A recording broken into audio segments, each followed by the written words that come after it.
Welcome to Athletes to Entrepreneurs, the Alumni Journey. I'm Rob Finkelstein, founder and CEO of Alumni Direct. We've created a platform where athletes and other alumni can network within their affinity groups. It could be Business Alumni Association, it could be Greek fraternity sororities, but just giving them the place where they can do that connecting.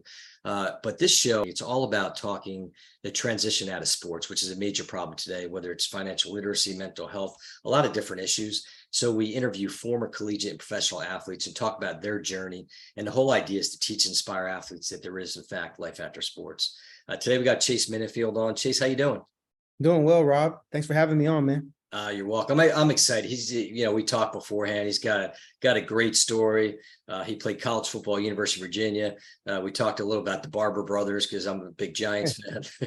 So, but he played football there, and then he played in the NFL, played for the then Washington Redskins, which we all know are the Commanders now. But ultimately, when he transitioned out, did some various things. But he was the founder of EZOS. I said it right. Yeah, or that's it. Say it right. We got the 4 letters, right, Chase? That's right. So anyway, I always like to start the show and talk about playing sports growing up and how it shaped your personality leading up through high school and ultimately college. Yeah, for sure. Sports always been a big part of my life. My dad, he's a former 1980s all-decade team player for the Cleveland Browns. So I kind of grew up around the dog pound and that fan base. And always, going back to games and things of that nature, and always saying my dad's stuff around the house.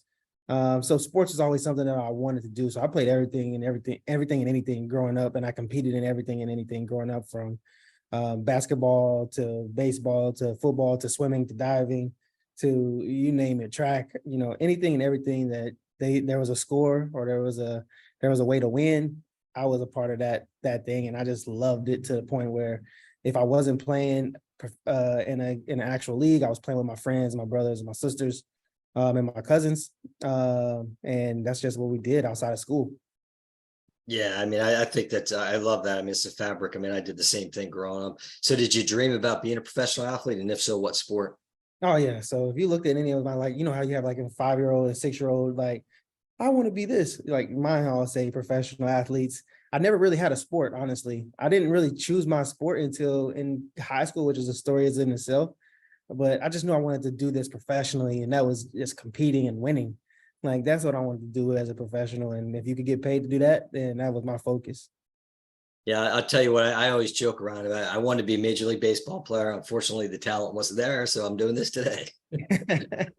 So let's talk a little bit about, the big thing is, I talked about transitioning out of sports, and it's just being a big issue and looking for ways to make a major impact, not only at the collegiate level, but professionally as well. Yeah. When you were at Virginia, did they have programs in place, kind of not just your one-day workshop, but I mean, true programs that kind of would help the athletes across all sports, not just football, but help them, educate them about things to look for once they transition out of sports? Not really. I think that they're trying to do things now, as well, from what I'm hearing. But when I was there, it was all about the network. And then once I left, I was like, how do I reach the network? And I was just like, I didn't understand where that connection was.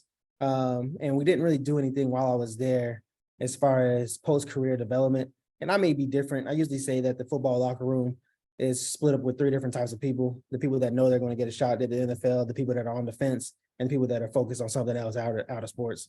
University of Virginia, we're probably more in the categories of the 2s and 3s instead of the people that are guaranteed to get a shot in the NFL. But I was fortunate enough to, believe I was going to at least get a shot to play, based on my career that I had at University of Virginia.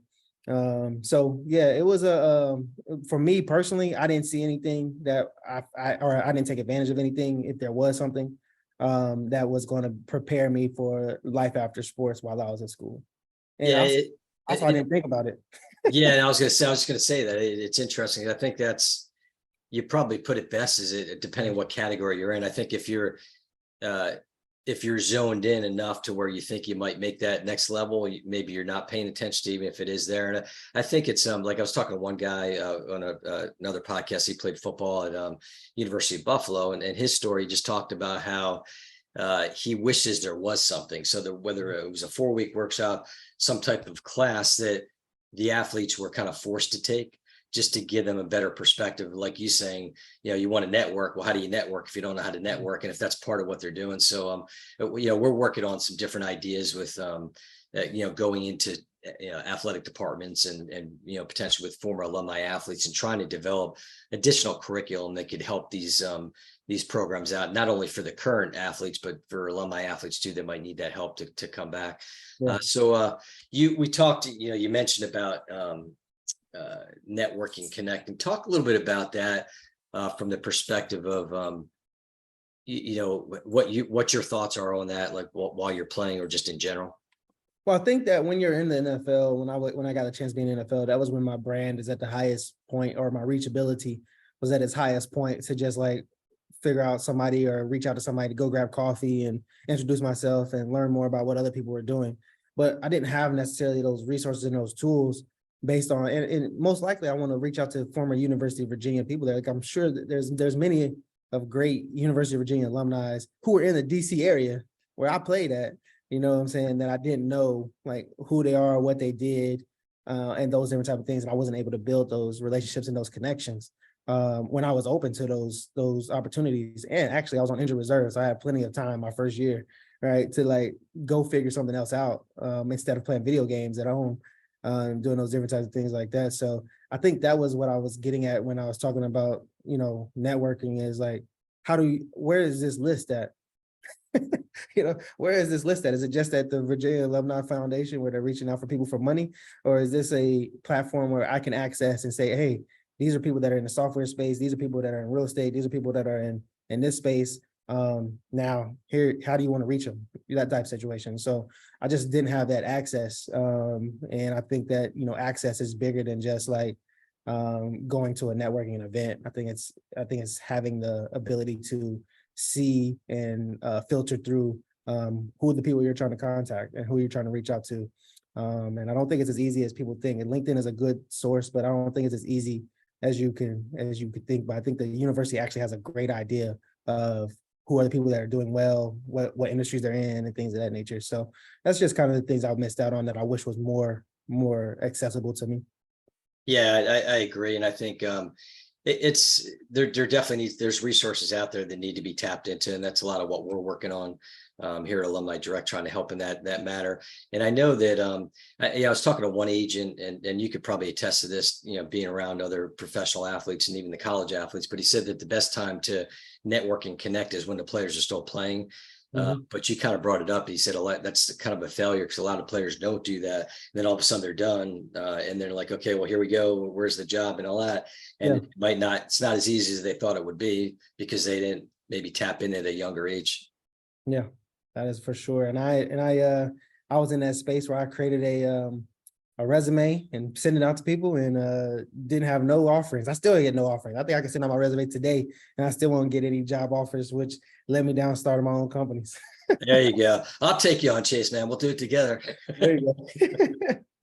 So talk about, and you kind of alluded to there, it sounds like it's pretty big at Virginia, but talk about alumni connections, and I guess twofold. So one, when you were at Virginia, was there a push for alumni to come back? And I don't mean just like the golf tournaments, but to come back, the alumni athletes, and work with other alumni athletes across sports? I didn't see it too much. We would see some people come from the football space and they would come talk to the team, come by for practice, and we would have those type of relationships. We even had some former alumni that were coaches. That was kind of our biggest connection to other alumni, is the coaches that were former players at the university. They would kind of, connect us to different people and things of that nature.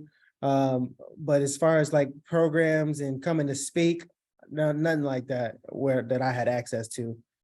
From like a panel on like real estate, or a panel on financial literacy, or a panel on these type of things, which we're trying to, it's good to hear those things from like professors and teachers and those different type of things. But hearing somebody that's been in your shoes, done something that you try to do, and this is what they thought they got out of that situation, I think that's invaluable opportunity and valuable time spent for reaching kids. Yeah, no, I agree. And I think you hit it there too. It's just maybe a little more respect because they were in your shoes at one point and now they're out. And so like to maybe give it a little more of a listen. Now, if kind of fast forwarding today, do do you see any interaction from the athletic department kind of reaching out to folks like yourself to come back now and as an alumni make a difference? It's a little bit. I think it's more so not necessarily that the actual school, but we have like we have at University of Virginia. I know I just signed up to help some of the like mentor some kids and things of that nature at at UVA, but that's more so ran by other alumni. So like we're seeing some other alumni trying to step up and fill that gap, but it's still not like backed by the school, and at least I don't think it's backed by the school in no form or fashion, or being like a University of Virginia initiative, if that makes sense. Yeah, no, it does. And I think I was talking to one person, she was an agent, and one of her players wanted to go back to his school. He played in the NFL and all, wanted to go back to his school, and not that they shunned him, but they weren't open arms. I mean, one thing maybe you can shed some light here is it seems like, I guess part of it is the culture of the coaching staff. So, there's a lot of, over the years, there's a lot of changeover, obviously, in coaching. So if the coaching staff, it's a new staff, maybe they don't necessarily reach out to people like former alumni, or at least former alumni that might be further out of their generation when they were coaching. Yeah, for sure. I definitely see that. Like as soon as your coach leaves that you played with, it's hard to even, get that relationship with the new head coach in any form or fashion. So I can definitely see that being a problem. Yeah.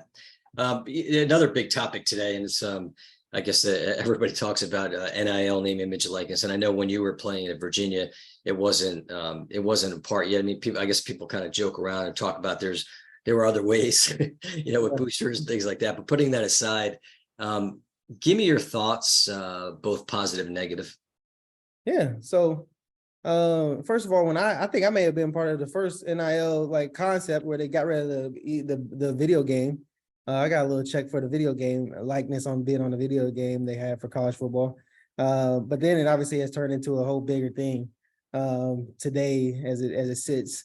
And I like the concept of NIL. I think that it is a little dangerous from the perspective of not necessarily having a strong guideline as far as what is expected. I like the idea of having NIL for a team or for a group of sport at the school, not necessarily for the individual. Like I like that concept better, where essentially like let's say you give $1 million to the basketball team, they split that amongst the team. I don't like people earning more money than other individuals on the same team. I think that's one thing that I didn't like in the NFL. Because it turns into a business. Even if you don't want it to turn into a business, it turns into a business.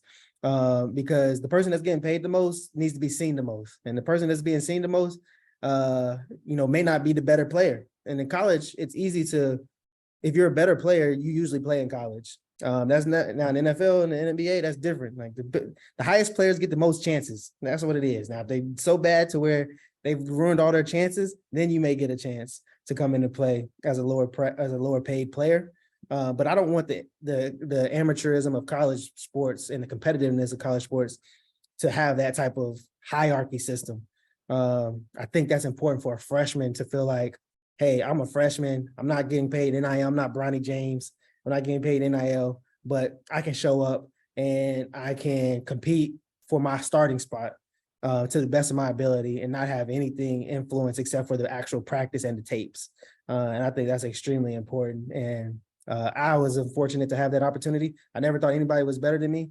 They may be starting over me. They may be a higher like senior or junior or whatever, but I never thought that they made more money than me and it was going to affect me and my growth towards what I think I was capable of. And I think that's an important thing for the NCAA and teams to consider. Yeah, that's a really interesting take. That's the first time I've heard it that way. That's great, because you're right. I think it's because it comes into play too. Like people talk about, okay, is there maybe jealousy or things like that amongst teammates? But I guess more importantly, to your point, if it's something that's going to affect potential playing time because that person's getting big NIL money, that could be a big impact. Yeah, for sure. And I hate to be that kid that doesn't think he can climb the ladder, because if you don't think you can climb the ladder, then you're going to open up the transfer portal, and that's a whole nother story. So, yeah. Well, I think the other thing too, and I always kind of the running theme, I think, from everybody is from a negative standpoint is just the education side of it. And I think there's a lot of companies out there that are trying to do that. And I think, something I'm sure the schools and the NCAA need to do, because the financial literacy, we talk about this on each show. It's just that, here's an athlete potentially getting some big money and not realizing like, hey, guess what? You got to pay tax. You got to different things like that. The one story, and I don't know if you heard about this one, I bring this up on almost every podcast, but I guess there was some athlete that made, I don't know, let's say $30,000-$40,000 on an NIL deal. And so him and his buddies went out and spent the money. And so he's done with the money. And then because of getting that amount of money, it brought his family's financial thing up higher to where he lost his scholarship too, which, I mean, that's sad. That should never happen. So I think that's, there's definitely need for education. I mean, there's obviously good and bad to everything. Yeah, that's wild. I never heard that before. Yeah, no, that was pretty new. I heard that fairly recently.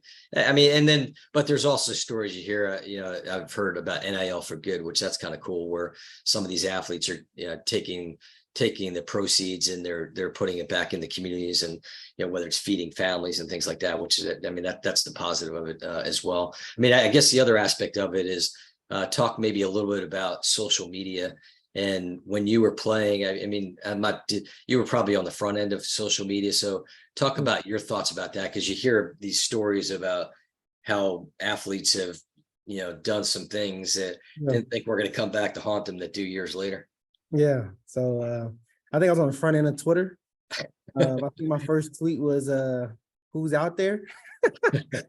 Because I didn't see anything on my timeline. It wasn't like populated like that. So I was just trying to learn what the Twitter thing was all about and why people were on here. So I think that social media has become its own beast. I started to brand myself a little bit on social media early in my process, probably around like sophomore year. Just trying to focus on like having my, like, not using a different name for my handle, using my own personal name, things of that nature. So I try to grab all those type of handles and brand myself from that capability. I think social media is it's a good opportunity. That is a good thing about NIL. Is it a good opportunity to learn business, and marketing eyeballs.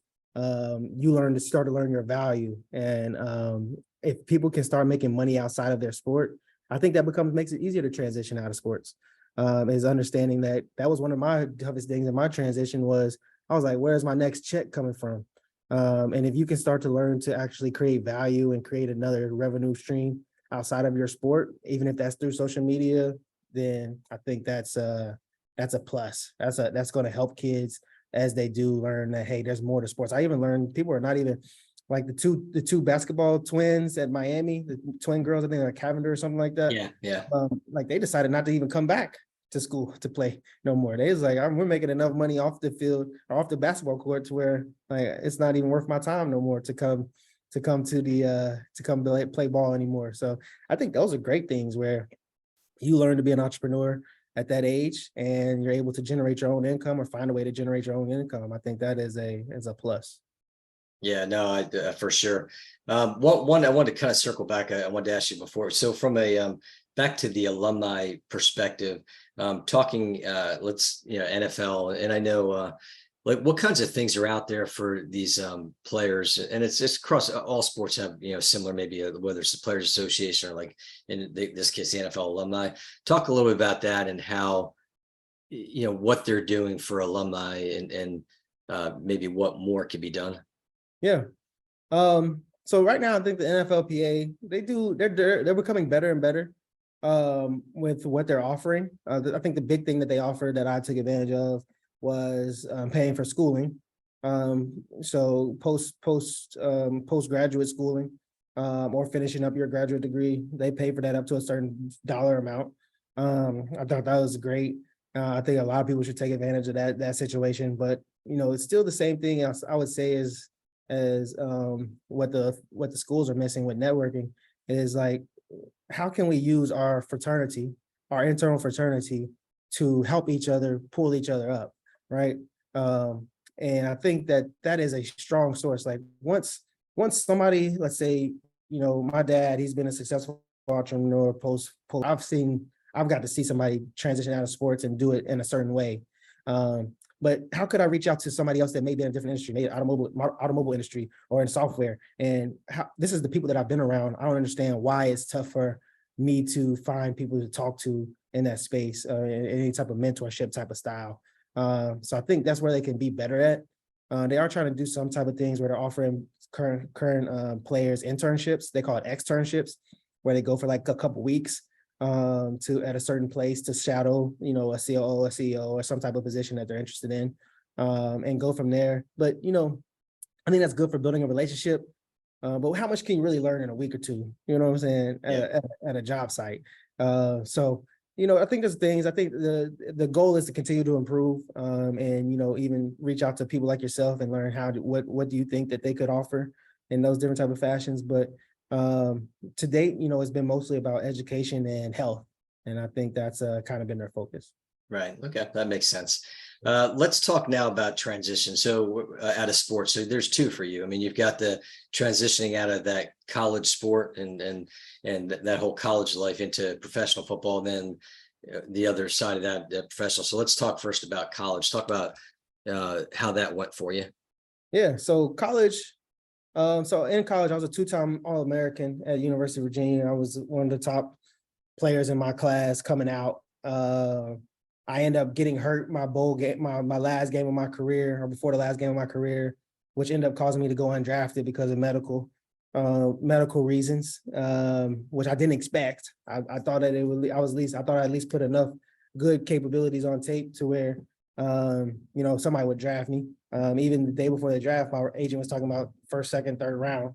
So that was an interesting thing to learn, the process of damaged goods versus not damaged goods, and as an owner and somebody putting an investment in you, which makes sense for me being a business person now. But that was a tough transition just because, one, I knew I was going to get a chance, but two, I didn't start off in the NFL at the level that I expected to start off at. And now I'm working an uphill battle versus the, first, second, third round pick who's going to automatically be, second string, be expected to be on the team that first year, those different type of things, to where I was an undrafted free agent.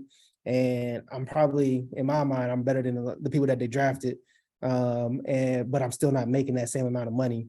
So now we're talking about that same thing we were just discussing earlier, where now I got to prove myself to be that person, where now I'm turning every practice into almost a game speed type of environment, just to stay alive and to stay on the team, which ultimately ended up damaging my body even more. All right. So that was my transition. I ended up getting hurt again.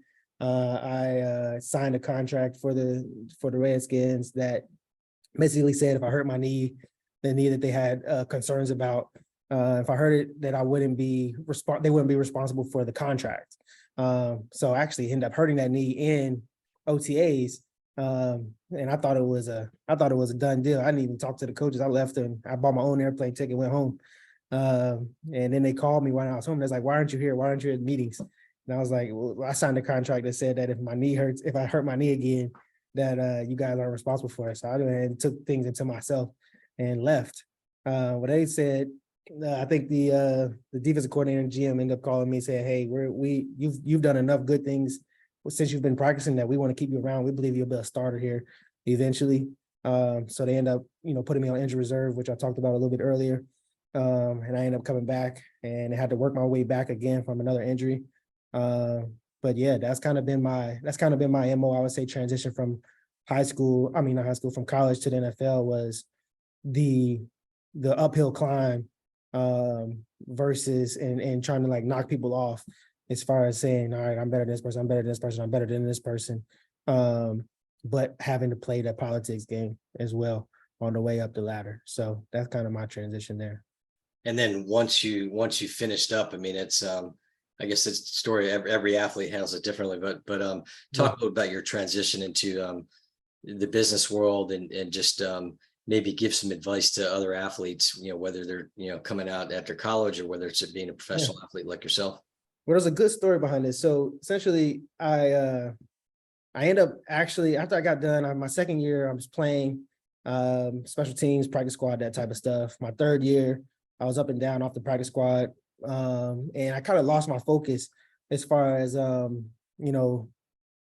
was a beginning when I showed up and I was watching tape every day, like I was starting for the game. And then by year 3, I'm like, what am I watching tape for? I'm not even playing type situation. And I just lost that.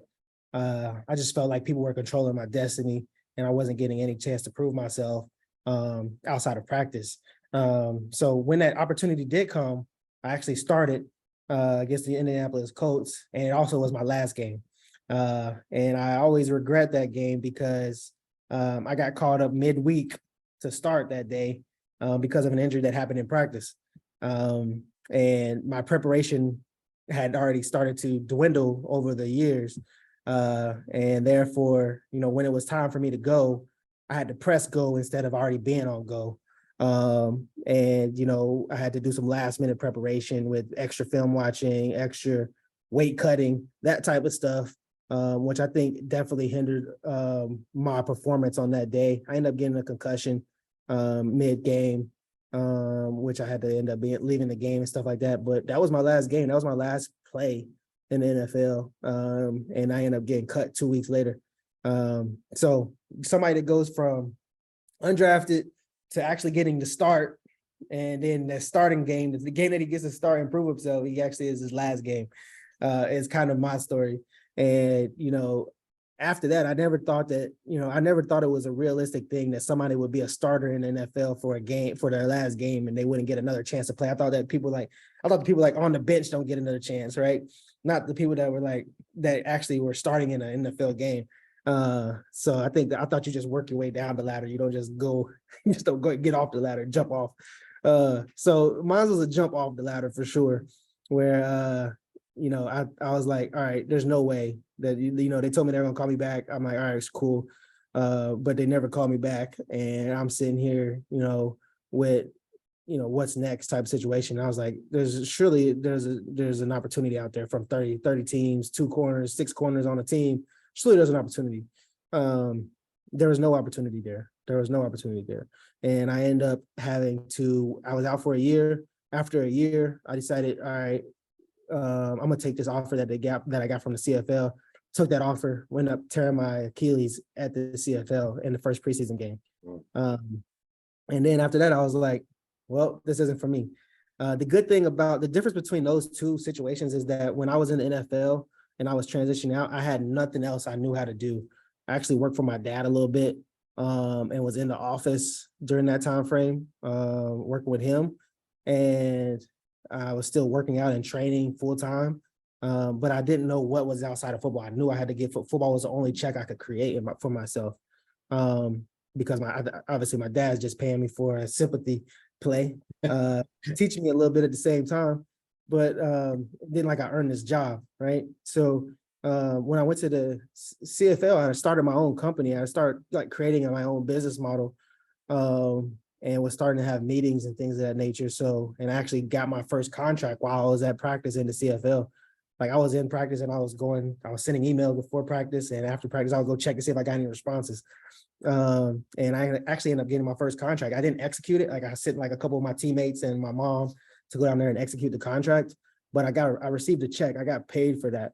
And that was the first time I realized I could make money outside of sports. And once I got hurt in the CFL, I didn't have that same pain that I had when I was cut from the NFL and was like, what is next? I knew what was next, and I was ready to fully go into that career. So that's where I started. And that's where both my transition stories. That's great. And so what would be some key words of advice to athletes in helping them in their next journey? Do something else. I think that it's a fine line between being the best and the time that it takes to be the best at what you do versus finding something else that you can generate income with. You got to have some type of hobby, some type of skill that you are learning to turn into some type of income. I suggest personally real estate holds. If you are in the NFL and you are making big checks, I suggest, trying to put down deposits on rental income properties. But ideally having something that you're trying to do outside of sports that you have a mind for, this may be my next thing, I think is extremely important, and not just being one track minded. No, that's great advice. I mean, I think a lot of people talk about when you're done with your sport, you're like, okay, I'm Chase, the football player. I'm Rob, the runner, Billy, the soccer player, Susie, the Olympic swimmer. And so they're looking, identifying themselves as the sport and not the person with many Yeah, years to go. So let's talk a little about what you're doing today. So yeah. this journey, talk about EZOS and what you're doing there, and ultimately how people can find you. Yeah. So EZOS, we are changing the way property management is done. Property management is changes coming to the property management sector. They've traditionally ran property management where they have full site teams on staff. We're turning property management into we're turning tasks into jobs. So any property management tasks, we turn them into paid jobs for contractors or individuals who can execute those jobs, so that the property is no longer needed a full-time staff, and the people that will operate and manage the asset from an operational standpoint need will be the people of the community. And they will be scheduled out and paid out by the property management company going forward. So that's what we're doing at EZOS. We're a vendor management platform at the core, but we connect people to jobs specifically at property complexes. So would that be like if somebody like in a community needed like a landscaping, like instead of Yep. individually as a community, kind of finding those vendors, and that's what you would help to that whole vendor management? Yep. So Rob, if you had a Rob's grass cutting and there was a property in your city that was looking for somebody to grass cut, we would connect you guys, and we would schedule that on your schedule. You would come out there, do the job. It'll be quality controlled by the property. The property would say it's good. We'll pay you. They send it to you directly to your account and you're good to go. So we're turning anybody's skill set in the city to somebody that can help at a specific property. Okay, that's cool. So it's kind of like a marketplace, almost like a Yep. like a next door or something like that. That's great. Yep, that's exactly what it's like. So yeah, they can find us at www.ezos.co. And on all our different social media platforms will be on the website as well. Okay, that's great. And yeah, this has been good. I mean, I the one thing we really are looking for with this podcast is to make an impact. And we talked about it, and because you played, but just the whole, the financial literacy, mental health, all those different avenues. So I definitely encourage people to follow the show, follow us. We're on YouTube, Alumni Direct YouTube channel. We're all across the different podcast networks. And, if we can impact at least one person, hopefully a lot more than that, but follow those. You can also find us on alumnidirect.com and all the Instagram and Twitter and all that. But this has been great. I really appreciate the time, Chase, and the great insight, and looking forward to having more conversations. Thank you, Rob. Appreciate you having me. You're welcome. It's my pleasure.